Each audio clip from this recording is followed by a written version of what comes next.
biasa kita kayak gini. Kami dari kecil. Cakra doang sih.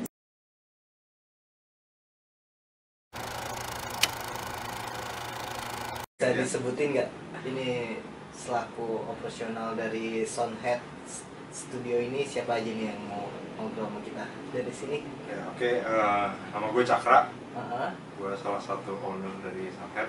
Uh-huh. Sebelah gue mengenalkan diri. Nino sama salah satu owner juga. Sama gue Dwi juga co-owner juga. Oke. Soundhead ini berdirinya udah sejak kapan sih? Dari 2017.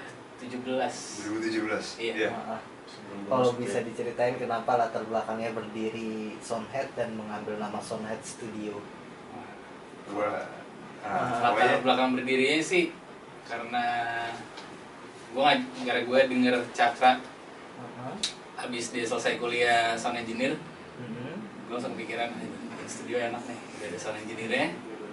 Baru gue ngajakin Cakra, baru yang lainnya join.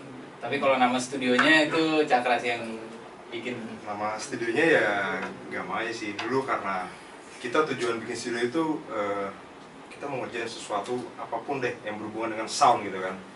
Oke, kita ambil sound itu. Nah, gue itu suka banget sama Radiohead gitu. Jadi udah gue satuin aja Soundhead. Dan ya pada setuju akhirnya dengan Gak ada yang protes ya.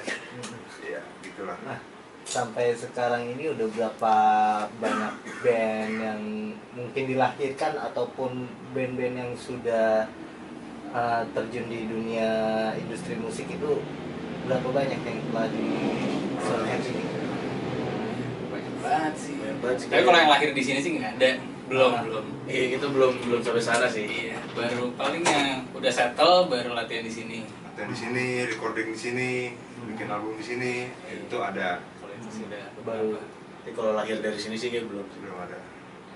Kalau boleh tahu operasionalnya dari jam berapa ke jam berapa nih? kita sebenarnya officially-nya sebenarnya jam 10 sampai jam 1. Cuma kalau orang mau extend lebih, nginep juga nggak masalah sih. Mau start lebih awal juga. Iya, mau start lebih awal juga nggak apa-apa. Iya. Itu setiap hari? Setiap hari. Atau ada yang off day? Itu Setiap Nggak hari. ada off day setiap, sih. setiap hari? Iya. Nah, kan banyak nih studio band di Jakarta. Nah, cara untuk bedanya Soundhead dengan studio band lain itu apa sih? Gitu. Itu harus kita pertanyakan. Itu pertanyaan sulit, itu pertanyaan bagus tapi susah untuk dijawab. Susah banget buat dijawab. Tapi yang karismatik yang menarik band-band lain untuk main di sini tuh ada nggak yang menjelaskan, ini gue suka sama alatnya gue ini atau Sejujurnya, apa gitu? kita bertiga nih masih nggak nyangka gitu loh. Kok band-band bagus betah sih main di sini.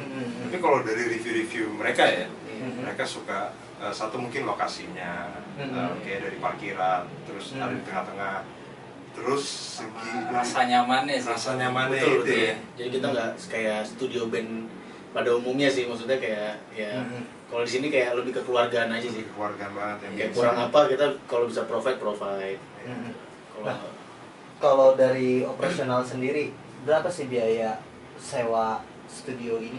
Begitu ya. Studio kita itu kalau per jamnya itu sebenarnya 100.000.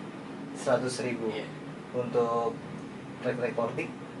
Multi track kita satu lagu 1,2. Kalau live recording 850. Itu berapa jam kira-kira? Kalau live recording kita per 6 jam satu sesinya. Kalau multi track itu kita nggak ada batas waktunya sih, sampai lagunya kelar pokoknya kita kerjain. Nah, selama ini ada kesulitan nggak untuk ngebangun studio band sebesar ini atau gimana gitu? Kesulitannya banyak sih, ada aja sih masalah. Iya, selalu ada. Itu masalah yang kita nggak tebak. Kesulitan ada karena kita maunya juga banyak gitu ya nggak sih. Kita mau ini nih, nanti harus beli alat dulu apa dulu gitu lah, ya, macam-macam lah, ya nggak sih. Iya sih banyak. Ada untuk sendiri nggak nih untuk ngerawat masa perawatan alat-alat ini sendiri kapan gitu terjadwal atau tidak, atau sembari berjalannya operasional studio ini aja? Kalau peralatan sih sembari berjalan aja sih sebenarnya. Sembari berjalan aja. Paling cuma kayak kita cek-cek aja tiap minggu. Ini ada kekurangan nggak dari kualitas alat-alat kita? Kalau nggak ada ya terusin aja. Biasanya sih juga banyak masukan juga sih dari band-band yang datang. ya ini kurangnya ini mas, ini kurangnya itu mas, terus ya kita coba perbaikin sih. Mungkin itu salah satu alasannya jadi di Uber kesini terus ya Mungkin. ya. Iya. Itu terima ya sarannya. Iya, itu dia. Konsep kekeluargaannya itu kan. Iya, karena kita dengerin maunya Iya. klien kita yang datang.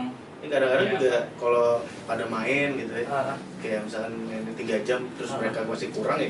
Kalau misalnya setelahnya masih gak ada orang, ya kita tetap aja biarin aja gitu. Biarin aja. Biarin aja kadang-kadang. Iya asik ya. Jadi kita nggak matok kayak harus selesai gitu juga sih, enggak sih. Nggak terlalu strict lah. Iya, nggak terlalu Ibaratnya strict. rulesnya di sini. Karena kita dulu main ya. Iya.